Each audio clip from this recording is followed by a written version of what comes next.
Now, the next thing that we want to talk about in this in this section is going to be how to divide rational expressions.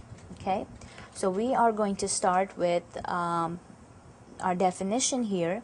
Now, when you are trying to divide two rational expressions, what you have to keep in mind is that the rational expression that you're trying to divide with, like here you have r over s, that cannot equal 0, because again, remember, we never divide by 0. You can never divide by 0, and so it's important that your second rational expression does not equal 0.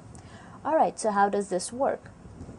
You have p over q divided by r over s, okay? And you can see, since we're dividing by r over s, that's why it was not equal to 0. So p over q stays the same. You invert r over s, you make it s over r, and when you do that inversion, the division symbol changes to multiplication, okay? So anytime you are dividing two rational expressions, you start it out as a division, but then you change it to a multiplication by inverting the second expression. You never invert the first one. The first one stays the same. It will always be p over q. It's the second expression that you invert. R over s will become s over r. And once you change it to multiplication, you know what to do. We have looked at examples on how to multiply rational expressions. So we start with the division, change to a multiplication, and then just do the multiplication like we did earlier. Okay? So let's go ahead and take a look at this example here. You have 35 q to the 8th over 9 q to the 5th, and this expression is being divided by 25 q to the 6th over 10 q to the 5th, okay? And again, since you're dealing with rational expressions, make sure your final answer is in lowest terms. Alright, so let's go ahead and see how we can divide these two rational expressions.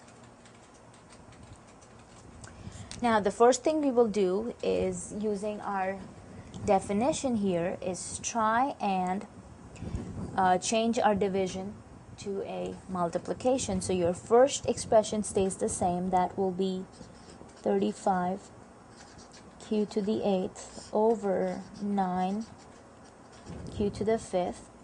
Invert the second fraction, so this will become 10 q to the 5th over 25 q to the 6th. And now I can change my division to multiplication. Okay? So you will now go back and do what we just did with the multiplication part of this section. Alright, so let's see what happens now. You have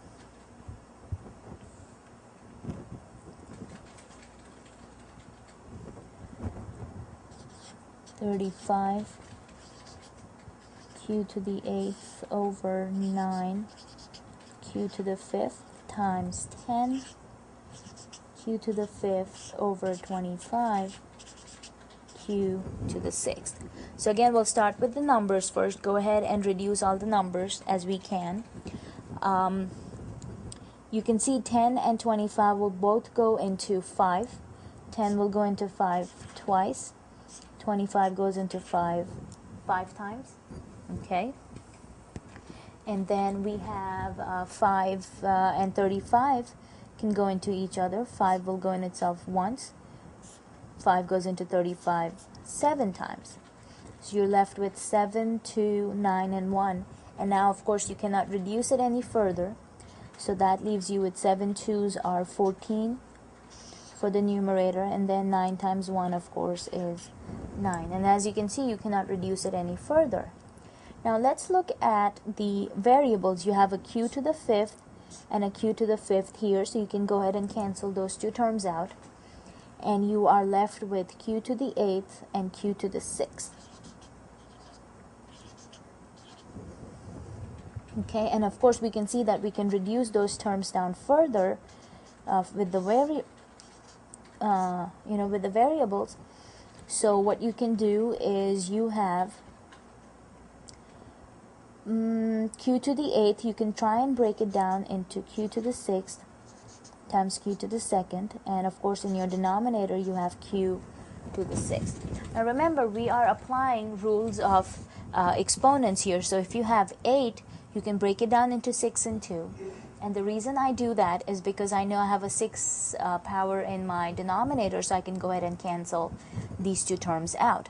So q to the 6th and q to the 6th will cancel out, and your final answer will be 14 q squared over 9. Okay? And that will be the answer for this division problem that we started out with, 14 q squared over 9. Right, let's look at another example here. Something different. You have 2a over a to the 4, and that is being divided by a squared, a to the 4th quantity squared. So again, the first thing we do is change our division to multiplication. So you end up with 2a over a plus 4 times a plus 4 square, or you can go ahead and break it down into a plus 4 times a plus 4, and then you can go ahead and rewrite the a square as a times a. So all we have done is taken this expression and inverted it. Okay, so this is your a plus 4 quantity squared, and this is your a squared, and then you change your division to multiplication. Once you do that, now all you have to do is, just like we did earlier, cancel all the common terms out. So you have a plus 4 and a plus 4 that will cancel out. You have one of these a's that you can cancel out.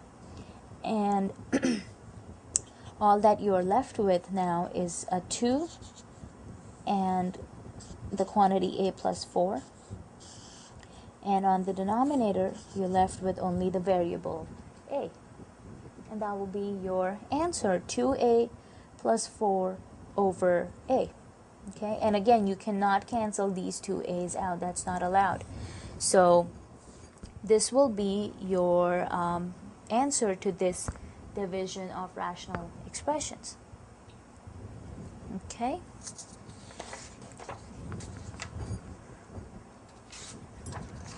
All right, let's look at another example here. Now this example involves factoring. You have r squared plus r minus 6 over r squared plus 4r minus 12. And this is being divided by r plus 3 over r minus 1. So we know that we have to flip the second expression, so we'll go ahead and do that. Okay, invert our second expression and change the division to multiplication. Now on the other side, for our first expression, you can go ahead and start factoring these out. So if you look at your terms here, r squared plus r minus 6, just like we had done earlier with those with those multiplication examples, that's the same thing that you will do here. Try and factor each one of these numerator and denominator terms out on the left hand side. So what will this factor into? You have r squared plus r minus 6. So again, you can see your leading coefficient is 1, which tells me that my first two terms here are just going to be r times r. Okay, your last term is negative 6. Your middle term is a positive 1. So now you need to find factors of negative 6, which will add to give you a positive 1. So that would have to be a positive 3 and a negative 2. Because think about it, 3 times negative 2 is negative 6, and 3 minus 2 is a positive 1. So this works for our numerator here. Let's try and do the same thing for the denominator. Again, your leading term is r squared and the coefficient is 1. So both these terms are going to start with r's. And then factors of negative 12, which will add to give us a positive 4. So negative 12 would have to be let's see, positive 6 and negative 2. Because when I multiply 6 and negative 2, I get a negative 12. When I add 6 and negative 2, that gives me a positive 4. And so that takes care of my denominator. The other side, of course, is going to be r minus 1 over r plus 3. Okay, now let's go ahead and see what common factors we can cancel here. Of course, you can see r minus 2's will cancel out, and then we have r plus 3, r plus 3. That will cancel out, and that leaves us with, on the numerator, you're left with just r minus 1. On the denominator, you're left with r plus 6. And that will be the solution to this division problem that we started out with, r minus 1 over r plus 6. So that's the reason why I was telling you earlier in the beginning that factoring is very important for this chapter, because we deal with factoring with everything that we do, multiplication, division, we'll see it later in addition, subtraction, and everything. Okay, now what we want to do is look at one more example involving division here. Now this one is the quantity x plus 4 to the third power times x minus 3, the whole thing over x squared minus 9. And this expression is being divided by x squared plus 8x plus 16 over x squared plus 6x plus 9. So the first thing, of course, we do is flip our second fraction and change the division to multiplication. So you have x plus 4 to the third, x minus 3 over x squared minus 9. First expression stays the same. The second expression will now be inverted, so that will be x squared plus 6x plus 9 over x squared plus 8x plus 16. Okay, now you want to go ahead and try and factor all the terms that you can. Now looking at the numerator on this expression, you can see this one is already in the factored form, so there's nothing that we really need to do to change it. We have to factor the denominator here, so this will be same numerator. Let's change our denominator. Again, you will notice the denominator is a difference of squares. You have x squared minus 9, which is the same thing as x squared minus 3 squared. So this factors out into x plus 3, x minus 3. Okay, then we will move on to the other side. Now your numerator is x squared plus 6x plus 9. So let's go ahead and try and factor that one out. And just like we have been doing so far, you do the same thing. Look at the leading term and look at its coefficient. Since your coefficient is 1, that tells me my first two values here are going to be just x and x. Looking at my last term, I have 9. The coefficient on my middle term is 6. So factors of 9 that will add up to give us 6. And you can see it's pretty straightforward. It's going to be 3 and 3. So plus 3 plus 3. So 3 and 3 gives us 9. When we add the two numbers together, you end up with 6 as your middle term. Alright, let's see what happens with the denominator here. Again, leading coefficient is 1, so you end up with x squared being as x and x. Looking at our last term, you have 16, middle term is 8, so 4 and 4 will give us a product of 16 and add up to give us 8 as its sum.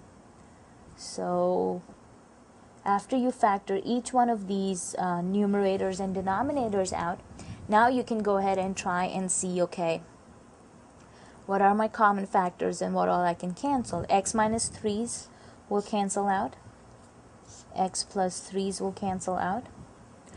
Now, you can see here you are left with x plus 4 to the third power, and you're left with x plus 4 and x plus 4.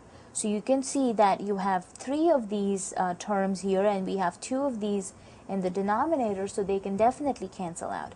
If you like, at this point, you can go ahead and expand the x plus 4 to the third power if it makes it easier for you.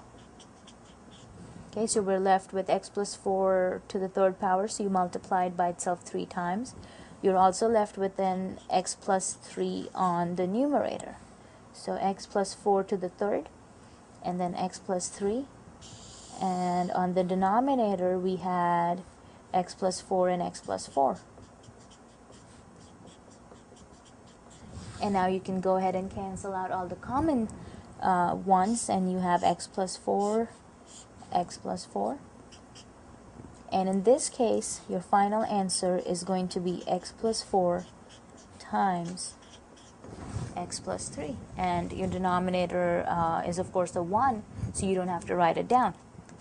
And you can see how this problem worked out, where we started as a division, and of course you go ahead and change that to multiplication, inverting the second fraction, factor it out, cancel out all the common factors, and this is what you're left with, x plus 4 times x plus 3. Alright, and this concludes the section 6.2.